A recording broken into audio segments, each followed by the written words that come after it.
আমার অবস্থা তো সারাই দেখ রায়, পিঠির হাড্ডি ভাঙিছিল মেঘালয় অ্যাক্সিডেন্ট হইয়া। আর বাঙ্গার লগে লগে হোমরল আমার হবত গেছে গিয়ে, এখন পর্যন্ত আবার হবত হয়েছে না, 13 মাস হয়ে গেছে। তে ফেরাব তো বুধবাই না, ফেরাবো তার ফাইব।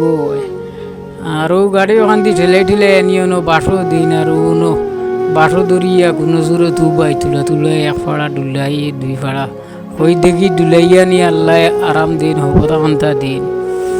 তে আপনার দিয়ে ভিডিওগুলো বেশ করে শেয়ার করবাই, আর মানে আর স্ক্যানার লাগাই থাকবো, যে যত কারণ দিয়া সাহায্য করিও। আপনার তো সাহায্য যদি আমার তুলে উপকার হয়ে ওষুধ করতাম পারি, তে আপনার তো নেকি হইব, আল্লাহ এখানোর একটা ফল দিবা আপনার জন্য। আসসালামু আলাইকুম।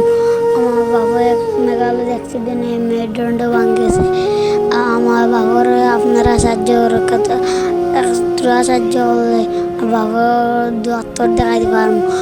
আমার বাবারে তুমি আপনারা যাতে সাহায্য করতে পারেন না, অন্যের সুযোগ দিয়ে সাহায্য